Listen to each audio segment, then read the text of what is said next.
네, 화이자 백신 소식을 두고 증권가에서는 의견이 굉장히 분분했습니다. 한 가지는 백신 랠리 기대해도 좋다, 계속 이어갈 것이다라는 의견이 있고 또 한 가지는 조정장이 나올까 봐 우려가 된다라는 의견도 있는데 이분은 어디에 한 표를 주실까요? MTNW 홍지원 전문가와 함께합니다. 안녕하세요. 안녕하세요. 네, 오늘부터 제가 함께하게 됐습니다. 먼저 오늘 시장 모든 사람들이 같은 이야기를 했을 것 같아요. 언택트 기술주들이 쉬었고 컨택트주가 가고 있다라는 이야기 많이 하고 있는데 마지막 질문이 되겠네요. 오늘 시장 먼저 짧게 한번 정리를 해볼까요? 네, 오늘은 백신에 대한 이제 기대감이 좀 반영이 되는 그런 날이었습니다. 솔직히 장 초반부터 좀 이렇게 상승을 같이 해주면서 모든 종목들이 다 빨간불을 켜주면 좋았었겠지만 최근에 이제 언택트주에 많이 몰려 있었던 물량들이 출하가 되면서 네. 시장이 이제 그 상승 방어가 한마디로 물량 출하 때문에 시장이 막 올곧게 상승을 해주는 모습을 보여주지는 못하는 모습을 보여줬고요. 지금 보시면 이제 위에 차트가 코스피 차트고 아래 차트가 코스닥 차트인데 네. 코스피는 오늘 또 의미 있는 기록을 갱신을 했습니다. 오늘 2,459포인트 기록을 하면서 되게 또 기분 좋은 또 신고가를 갱신을 해줬는데 그에 반해서 이제 코스닥 같은 경우는 아직도 840포인트에 지금 머물고 있고 이전 고점을 돌파를 해주지 못하고 있는 모습을 보여주고 있습니다. 이는 코스피보다 코스닥에 그동안 최근에 있었던 그린율이라든가 어떤 언택트주들이 아무래도 코스피보다는 코스닥에 많이 포진이 되어 있기 때문에 그만큼 상승을 많이 한마디로 이제 급등세 폭등이라고 그러죠. 급등과 폭등을 많이 이룬 종목들이 대거 있었던 게 바로 코스닥이다 보니까 거기에 매물 출하에 따른 당연히 이제 좀 부담이 코스피보다는 코스닥이 더 있을 수밖에 없다라고 좀 이야기를 드리고 싶고요. 그리고 이제 오늘 그 백신 개발로 인해서 일상 복귀에 대한 좀 어느 정도 기대감이 있었어요. 그래가지고 요즘 오늘은 이제 그 여행이라든가 미디어 관련주들 이런 주들이 조금 동반 상승을 해주는 모습을 보여줬고요. 그리고 이제 유가 하방 압력이 작용이 되었었던 원유 수요가 이제 전체적으로 해소가 될 것이다라는 이런 기대감이 동반되면서 정유주도 같이 올라와주는 모습을 보여줬는데 이 정유 쪽 같은 경우는요, 이게 우리가 이제 그 흔히 말해가지고 레깅 효과라는 게 있는데 이게 뭐냐면은 정유 회사에서 마진을 얼마만큼 남길 수 있냐를 판단할 수 있는 그런 거거든요. 근데 만약에 이제 이 정유 쪽이 앞으로 이제 그 2021년도부터 만약에 이제 수요가 좀 상승이 된다 그러면은 레깅 효과를 기대해 볼 수도 있지 않을까라는 기대감이 지금 동반이 되고 있는 상황이고, 그리고 원유 쪽은 좀 한 가지 우리가 살펴볼 게 있어요. 2020년도에 우리가 그 국내 4대 그 정유 회사가 있잖아요. 현대오일뱅크, 그리고 GS칼텍스, S-오일, SK이노베이션 이렇게 총 4개의 저 대표 이제 정유 회사들이 있습니다. 그런데 이제 여기서 살펴볼 게 2020년도 상반기에 이 네 정유 회사가 영업 손실을 기록한 게 5조가 넘어요. 엄청난 5조. 적자죠. 엄청난 적자다 보니까 아직까지도 이런 점은 사실 국내 증시, 원유 섹터, 정유 섹터에는 부담으로 작용될 수밖에 없는 점을 우리 시청자 여러분께서 꼭 참고를 해주시기 바라고요. 그리고 마지막으로 이제 수급이 몰려있던 언택트주들은 오늘 좀 약세를 보이는 모습, 그리고 이제 그런 모습으로 인해서 국내 증시는 하락 출발을 했고, 오늘 이제 그 코스피 같은 경우는 강보합권 마감, 그리고 코스닥 같은 경우는 한 1.22포인트대 지금 하락 마감을 했습니다. 네. 오늘 시황은 여기서 이렇게 마무리를 이야기해 주신 걸로 보면은 여행, 미디어 관련주, 컨택트 관련주, 또 정유주들의 흐름이 오늘은 좋았다 이야기를 해주셨는데, 이제 우리 백신에 대한 기대감이 있잖아요. 그러면 컨택트주로 눈을 돌려야 한다라고 이야기를 해주셨어요. 그러면 홍지원 전문가님은 어느 컨택트주에 좀 기대를 해보면 좋을지 그 픽이 사실 궁금하거든요. 네, 사실 이제 컨택트주에 눈을 돌려라, 그리고 컨택트주에 투자를 해라, 이런 의견을 좀 드리기에는 아직까지는 솔직히 시기상조고요. 다만 만약에 이 백신 개발이 정말로 성공적으로 이루어지고, 지금 화이자 백신 같은 경우는 90% 정도 정도의 백신 효과를 보고 있다 하고 있고 마찬가지로 모더나도 모더나? 90%에 가까운 수치를 지금 갖고 있는 겁니다. 그럼 이거를 우리가 독감 백신으로 좀 이렇게 비유를 해봤을 때 이 90%라는 이 수치는요. 독감 백신의 거의 2배에 달하는 수치란 말이죠. 그러니까 되게 효과가 있는 거예요. 네. 그렇기 때문에 아직까지 이 기대감은 충분히 지금 살아있다라고 좀 보시면 좋을 것 같고 하지만 백신이 완벽하게 지금 뭐 상용화가 된 시점이 아니다 보니까 사실 지금부터 컨텐츠 공략해라, 뭐 컨택트 공략해라, 막 이렇게 말씀을 드리시기가 좀 시기상조예요. 백신이 네. 상용화되는 데는 뭐 내년 하반기가 될 수도 있다라는 이야기까지도 네. 나오고 있으니까 네. 좀 시기상조일 수도는 있겠네요. 그렇죠. 왜냐면은 네. 이 백신이라는 게 뭐 되게 막 빨리빨리 돼가지고 공급을 정말 차질 없이 하면은 너무나도 좋은데 아직까지도 이제 승인 절차를 거쳐야 네. 되고 승인이 되더라도 이 지금 백신을 원하는 국가가 너무나도 많다 보니까 거기에 물량을 우리가 공급해줄 물량을 충분히 확보를 해야 되는데 그러기에는 너무나도 부족한 상황이거든요. 그렇기 때문에 하반기까지 우리가 봐야 돼. 내년 하반기까지는 봐야 되기 때문에. 단다라는 말을 좀 드리고 싶고 네. 그리고 만약에 이제 이 백신 개발이 정말로 상용화가 됐다 그러면은 오락, 문화 그리고 섬유, 금융 등의 이런 컨택트주들의 순환매를 우리가 예상해 볼 수가 있습니다. 그리고 이제 백신 관련주, 그리고 화이자, 모더나 같은 경우는 우리가 이제 앞으로 좀 집중해 봐야 될 백신 관련주다라고 좀 이야기를 드리고 싶고 지금 뭐 되게 이런 생각을 하시는 분들도 계실 것 같아요. 야, 이제 백신은 그동안에 너무 많이 시장을 쥐락펴락 해가지고 더 이상의 뭐 모멘텀이라든가 더 이상의 어떠한 그런 재료로서의 역할을 못하지 않을까라는 생각들도 하실 수 있겠지만 그래도 백신입니다. 아직까지는. 네, 아직까지는 네. 백신입니다. 왜냐하면은 이게 치료제보다 더 훨씬 더 좋은 게 사실은 백신이잖아요. 치료제는 걸렸을 때 우리를 치료해주는 역할이지만 백신은 예방하는 역할이기 때문에 사실 이게 선순환이 돌 수밖에 없다라는 이야기를 드리고 싶고 백신은 아직까지도 강력한 재료로서 작용할 수밖에 없다라는 이야기를 좀 드리고 싶어요. 네. 그리고 이제 마지막에 보시면은 백신 랠리가 불확실하지만 기대감이 높은 상황이라고 제가 방금 이야기해드린 대로 이렇게 적혀져 있습니다. 그렇기 때문에 아직까지 백신 개발이 상용화가 되진 않았지만 이 백신 관련주에 대한 기대감은 여전히 가져가시고 그리고 이제 백신 개발이 정확하게 다 되고 상용화가 될 때를 대비를 해가지고 우리가 이제 시기적으로 언제쯤 투자를 하면 좋을까라는 것들을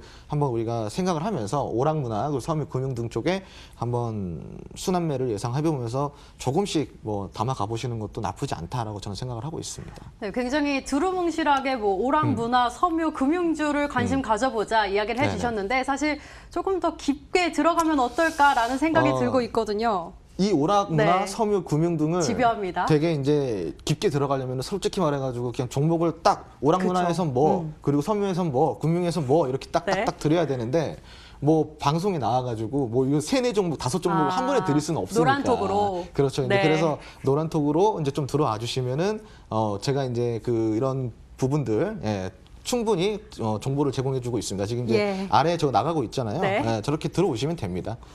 네, 그러면 네네. 이 중에서 또 향후에 관심 가지고 계신 업종들이 있으실 것 같아요. 뭐 네. 코로나19가 끝나고 나면 실적의 기준을 잡아라 뿐만 네네. 아니라 네. 뭐 트럼프 대통령, 조 바이든 후보 불확실성이 끝나면 실적에 주목해라 이야기 등등 나오고 있는데 네네네. 먼저 어제 추천해 주셨던 신성 ENG부터 잠깐 리뷰를 좀 네네네. 하고 넘어갈까 싶습니다.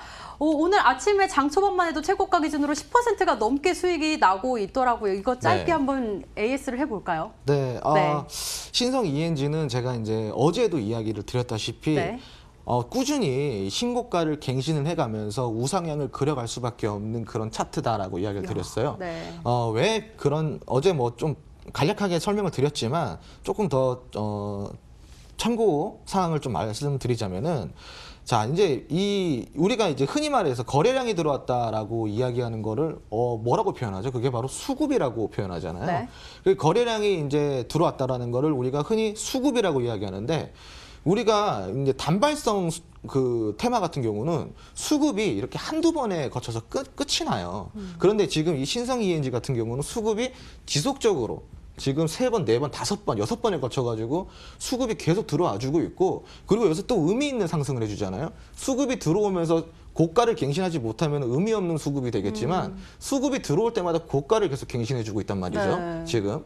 그럼 이거는 되게 의미 있는 수급이라고 보시면 돼요. 그리고 이 정도 수급이다. 그리고 이 팔방미인이잖아요. 신성 ENG 같은 네. 경우는 되게 많은 재료를 갖고 있고 되게 모멘텀이 강한 그런 종목이기 때문에 이런 수급이 동반이 된다 그러면은 사실은 우리가 흔히 말하는 이 방송에서 이런 얘기하면 좀 그럴 수도 있겠지만 흔히 말하는 폭등주가 나오는 경우가 되게 많아요. 네. 그런데 이제 시청자 여러분 제 얘기를 듣고 지금 막 들어가셔가지고 들어가시면 되게 좀 대응이 안 되실 수도 있으니까 자리를 공략을 잘 해보시면은 앞으로도 좋은 결과가 있을 그럴 종목이다라고 좀 저는 이야기를 드리고 싶습니다. 네, 팔방민, 신성, ENG 이렇게 짧게 AS를 해봤고요.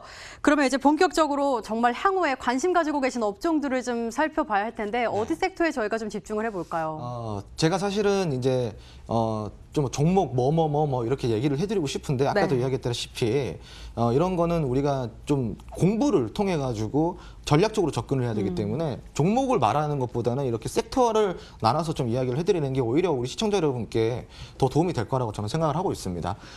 저 같은 경우는 향후 관심 업종에 있어서 지금 최근에 저평가된 건설주들이 되게 많거든요. 근데 이제 실적도 조금씩 개선되고 그리고 나라 이제 그 대한민국 자체에서도 이제 이런 부동산 정책들이 어느 정도 해소가 되면서 공급으로 확대까지 되면서 재평가될 확률이 상당히 지금 높다라는 겁니다. 네, 건설주들이 이제 슬슬 좀 발을 뻗을 때가 됐다라는 리포트들도 제가 꽤나 본 것 같은데. 그러면 되게 공부 열심히 하시는 거네요. 정말요? 네. 보통 이런 리포트를 네.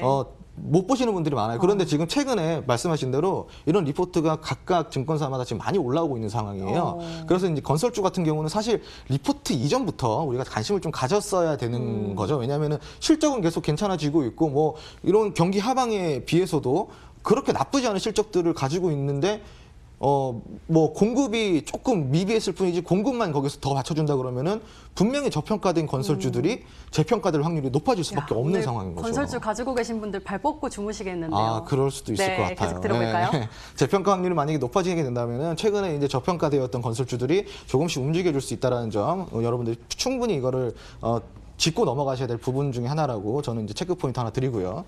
두 번째 체크 포인트는 금융증권주예요. 금융증권주 같은 경우는 최근에 엄청난 금리 인하 그리고 거의 뭐 제로 금리 수준까지 갔다가 지금 뭐 이렇게 횡보를 하고 있는 시점이기 때문에 금융증권주는 경기 회복이 되면은 자연스럽게 금리 상승 수혜를 기대해 볼 수밖에 없는 겁니다. 이거는 되게 단순한 이치예요. 이게 어느 정도 경제를 공부하신 분들이라면은 이게 왜 지금 우리가 조금씩 담아야 될 그런 섹터인지 충분히 아실 겁니다. 경기 회복이 되면은 어쩔 수 없이 금리 상승이 일어나고 금리 상승이 나오면은 당연히 그동안에 지지부진했던 금융증권주들의 수혜가 나올 수밖에 없다라는 점을 두 번째 체크 포인트로 우리 시청자 여러분들께 드리도록 하겠습니다. 네. 네, 세 번째 같은 경우는요. 일상 회복 기대감이라고 아까 제가 이야기 드렸잖아요. 백신 공급이 정확하게 잘 이루어지고 차질 없이 진행이 되고 백신 개발이 뭐 모더나든 화이자든 전체적으로 뭐 그냥 뭐 다 승인이 네. 별탈 없이 된다. 그리고 수요까지도 우리가 수요 공급에도 차질 없이 우리가 받을 수 있는 상황이다 그러면은 분명히 일상 회복에 대한 기대감이 있어요. 왜냐하면 지금 최근에요. 우리가 아시다시피 되게 답답하잖아요. 왜냐하면은 지금은 그러려니 하고 지내고 있지만 우리가 일상적으로 즐겼던 모든 생활들을 포기한 게 되게 많단 말이죠. 그거는 우리나라뿐만이 아니라 전 세계가 마찬가지일 겁니다. 그래서 예전처럼 한마디로 우리가 이제 추억에 산다 그러잖아요. 네. 지금 어떻게 보면은 2019년, 2018년도에 우리가 일상적으로 그냥 아무렇지 않게 지냈던 것들이 어느새 또 추억으로 된 것 같아요. 네. 지금은 할 수 없는 것들 많잖아요. 그렇다 보니까 그런 추억들이 되게 이 국민들 가슴 속에 지금 깊이 박혀 있단 말이에요. 그렇기 때문에 만약에 진짜 백신 개발이 나온다 그러면은 일상 회복 기대감에 이런 오락문화 여행주들이 폭발적으로 수혜가 갑자기 일어날 수도 있다라는 점이에요. 네. 그래서 오늘 일상 회복 기대감에 여행주들이 많이 올랐는데 조금 전에 이제 대한항공 같은 경우는 11%대 오늘 급등을 했는데 윗꼬리를 굉장히 길게 달고 네. 있어요. 이 대한항공의 주가 흐름 내일 이 윗꼬리를 좀 타고 올라갈 수 있을지 어떻게 보고 계세요? 대한항공 같은 경우는 제가 네. 잠깐 조금 짧게 브리핑을 예. 해드릴게요. 대한항공은 오늘 이제 여행주들 언택트가 이제 빠지면서 일상 회복의 기대감, 그러니까 여행에 대한 다시 기대감 때문에 상승한 것보다는 우리가 이제 그 해운이라 그러죠. 뭐 해운이라든가 네, 어제 또 올랐죠. 항만이라든가 이런 것들은 사실 이게 대한항공 같은 경우는 여행에 관련된 것뿐만이 아니라 이동 수단에도 관련된 거잖아요. 그쵸. 그런데 대한항공이 이제 비행기로 화물 운송하는 이런 시스템, 그러니까 한마디로 백신이라든가 제일 중요한 보급품들 있잖아요. 네. 그게 이제 미국과 협력이 된다라는 기대감 때문에 좀 올라온 거예요. 그런데 아직까지 먼 이야기다 보니까 오늘 이렇게 윗꼬리를 달았다가 쭉 빠지는 모습 지금 보여주고 있잖아요. 네. 이거 대응을 사실 솔직히 말씀드리자면은 이런 캔들 같은 경우는 지금 여기 발생된 갭 있잖아요. 조금 더 크게 보여드리겠습니다. 네, 이제 잘 보이시죠? 예. 예. 이 캔들이 지금 영망치형 음봉 캔들이란 말이죠. 그리고 거래량을 보면은 최근에 있었던 거래량 중에 가장 역대급 많았죠. 거래량이죠. 근데 이 정도 거래량이라 그러면 사실은 그동안에 과거에 물려 있었던 모든 물량들이 출하가 됐고 정리가 된 캔들이다라고 좀 보시면 좋아요. 그래서 참 좋은 이야기를 해드리고 싶지만 정말로 안 좋은 캔들입니다. 안 좋은 오늘 흐름이었어요. 네. 그렇기 때문에 이 갭은 분명히 매우로 갈 거고요. 앞으로 다시 21,000원대, 2만 원대에서 주가가 긴 횡보를 거칠 확률이 대단히 높다라는 거를 좀 이렇게 설명을 드리고 싶습니다. 네, 단기적으로는 윗골이 다른 거를 메울 수는 어려울 수도 있겠다라는 이야기를 좀 들어봤습니다. 이야기를 더 들어보면 좋을 텐데 시간이 벌써 이렇게 다 됐네요. MTNW 홍지원 전문가와는 여기서 이야기를 마치고요. 그리고 또 여러분들의 올바른 투자 생활 습관 그리고 슬기로운 주식 생활을 위해서 저희 빨간맛 2부 내일 다시 찾아뵙도록 하겠습니다. 시청해주신 여러분 고맙습니다.